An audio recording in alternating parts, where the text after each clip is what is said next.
Hala po. Galing kami palengke. Pako. Ano pa natin Ayun yung nga, paano? gagawa ka pala ng pako for today. Yes, of Oo, course. pagkakulan mo. Uwi na. At least may mata ng gula.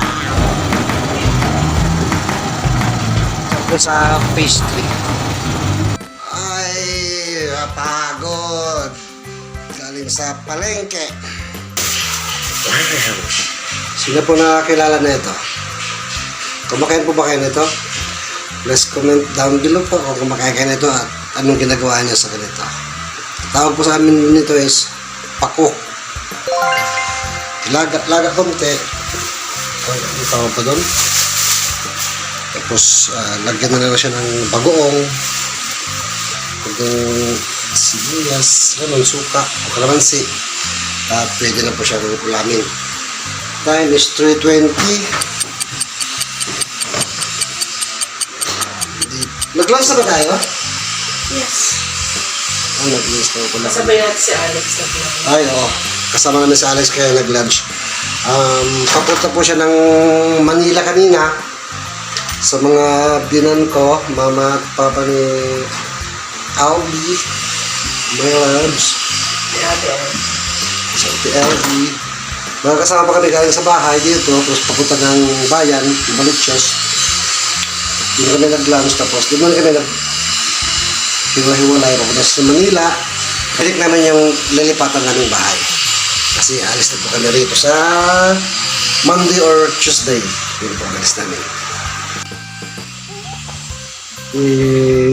Adobong paksiw. Adobong paksiw. Paksiw na may toyo. Medyo di naman namin kayang ubusin na isang kainan lang to. So, ang mangyayari nito, pagka may sobra na hindi naubos na paksiw, is i-reprito naman tomorrow. I-reprito naman siya tomorrow at least di na siya masisira at mas masarap siya na perito kasi dati na siyang luto at may mga rekado na siyang nakasama. Tawag yan. Sorry po, di ako masyadong magaling sa Tagalog eh. Ilocano kasi ito. Ilocano na sa lugar po kasi namin sa Sarangani. Ilocano kami na pamilya. Sa pamilya, sa loob ng bahay. Noong kabataan pa namin, nag-Ilocano pa. Tapos katagalan, hindi na po nag-Ilocano kaya yung mga kapatid ko, ako kasi panganay, yung mga kapatid ko, hindi na marunong mag-Ilocano. Nakakaintindi sila. Pero, hindi rin gaano. Hindi sila makapagsalita ng Ilocano. Ang nakaugulian na po kasi na sa bahay, Tagalog ang ginagamit. Mula nung nasa, I think, high school or elementary, late elementary days. Naging Tagalog na po ang ginagamit sa bahay. Mga kapatid ko na sumunod sa akin, Tagalog yung alam. Tapos pag lumabas kami ng bahay, sa amin kasi halo-halo ang tao. May Bisaya, may Ilonggo, tapos mga kapatid nating Muslim, halo-halo din po. Tapos nung nag-college na po ako sa MSU, doon naman ako natuto ng Ilonggo. Ilonggo tsaka Kapampangan. Aside from that, nung nag-transfer naman ako ng New Era University dito sa Diliman, Quezon City, may kaibigan naman akong taga Pampanga, doon kami nagbabakasyon tuwing summer days. Kaya siya naman lang yung Sarangani para bumuhay pagsama. Doon kami nagbabakasyon. Kaya ito lang magpampanga eh. The best way to learn dialect. Kahit anong dialect po. The best way is to learn from kids. Yun ang pinakabilis na paraan. Kasi, amin man natin na hindi. Sa panahon ngayon, madami lang bibiruin ka lang pagka nagpaturo ka.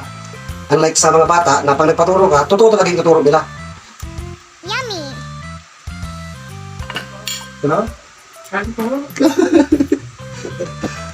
So, yun ang pinaka-the best way para mga bata, sa bata pa to. Sa bata kasi matututo ng mga dialects nila.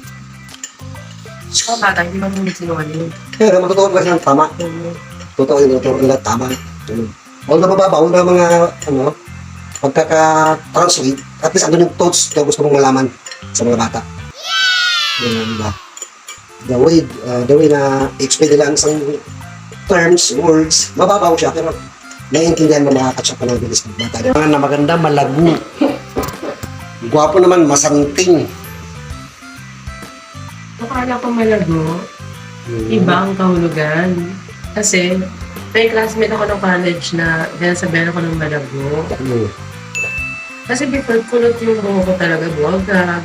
So, akala ko yun yung sinasabi ng malago, ang buhok mo. Kulot ka naman talaga. Ito nga yung kwento ko. Malago na buhok, ang ang acceptance ng isip ko before na malago ang buhok. Akala ko Tagalog siya. Yung pala. Oh, kung sino ka may classmate ko, na-imagine ko yung face niya today, this time. Name? Ayun nga, nakalimutan ko na classmate ko ng college yun, pero ano pala, positive language ba na ibig sabihin ng malago? So, yeah. Kapampangan word ng maganda. Oo. Paano sabihin ng salamat? Sa Kapampangan? Nag-loading ako. Salamat. Kasi salamat din. Salamat, thank you. Salamat din. Salamat. Wala silang pakahulugan. Okay. Okay naman, mapapatawad ka naman namin kung wala talaga. Di ba? Totoo nga pala, pagka matagal na hindi, although natuto ka ng isang dialect, pag matagal na hindi mo na siya gagamit, kung hindi mo naman siya mother tongue, maluluding ka pa rin, malilimutan mo. Hindi naman siya totally malilimutan, pero may mga sa bagay, Ilocano pa nga ako. May Ilocano nga akong di alam. Correct. I agree. Kasi tayo, Pilipino, Tagalog, di ba? Ako minsan, syempre, nakapangabang bansa. Minsan, nung pagbalik ko rito, hirap na ako mag-Tagalog. Ano lang, marunong ako mag-Tagalog pero konti lang eh.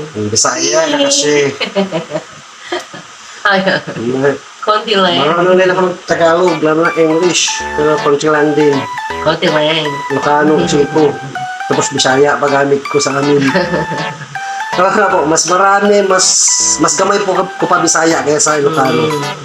Kasi, ang alam lang natin sa Johnson, sa Rangani, napakarami ng Bisaya. From Cebu, from Leyte, doon ang mga tao. Kaya Bisaya halos, paglabas ng bahay, Bisaya na itong nakakausap mo. Parang siya yun ang mother tongue ng Sarangani. So, Mindanao, sabihin natin. Kung dito sa, di ba, Manila, Tagalog ang gamit. Kahit anong dialect, mother tongue mo, Tagalog ka rito.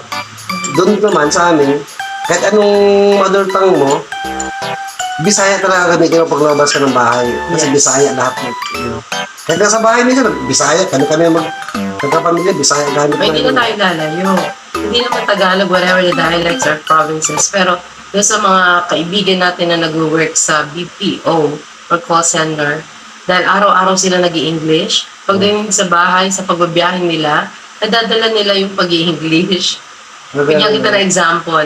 Magawa siya sa FX. Kwento lang to ng kasamahan ko sa work. Sabi niya, So, call center ka pala? yes, currently po, connected po tayo sa call center.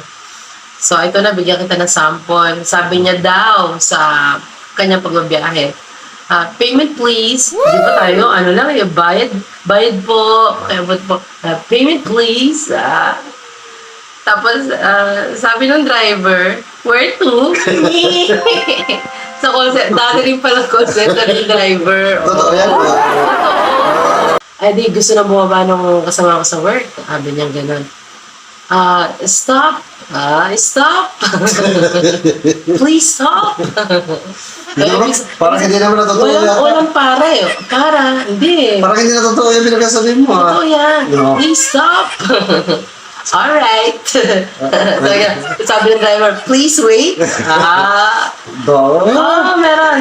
Di minto na. Ayun. Kumbaga, Sino sa mga tao, sa mga kahit ano, Ilocano, Bisaya, Kapampangan, Bicol, Waray, Tagalog. Sino sa kanila ang pinakamagaling magkatay? Magkatay ng... Basta magkatay. Magkatay. Legit ba yan? Oo naman. Sige. Sino sa kanila? Ilocano, Bisaya, Kapampangan, Waray, Ilonggo, Bicol, ano ba? Tagalog. Makati. Taga Makati. Para sa akin naman. Taga Makati. Hindi naman dialect yung taga Makati. Ay. Sige. Akala ko taga saan. Ang ginagawa ng sampol siguro, Ilocano, Bisaya, Kapampangan, Bicol, Waray, Tagalog, English. Sirit.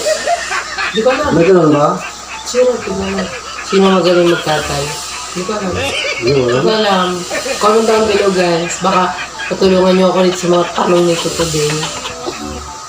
Yung mga Ilocano dito nakaka-relate. Buti pa sila, mga Ilocano, Okay, comment nakaka-intindi. down below guys. Ako, Ilongga ako, pero lumaki ako sa Manila. Ang pinakamagaling magkatay is mga Ilocano. Ba't parang malungkot ka? Ilocano. Oh. Kaure maturog ti Ilocano, katkatay. Ayaw. Ano ibig sabihin nun? Wala kasabot. Ano ibig sabihin nun sa Tagalog? Di mo naintindihan na. Ano sinabi mo? Di na naawatan. Andiyan ka mga atan. Nagkakatay kasi sa Ilocano means sa Tagalog is naglalaway. Nagkatay. Kahit natutulog, nagkakatay. Nagkakata. What? Gawin na nga natin itong ano natin. Galing. Yung Sige. ulam natin. Ikaw ang chef.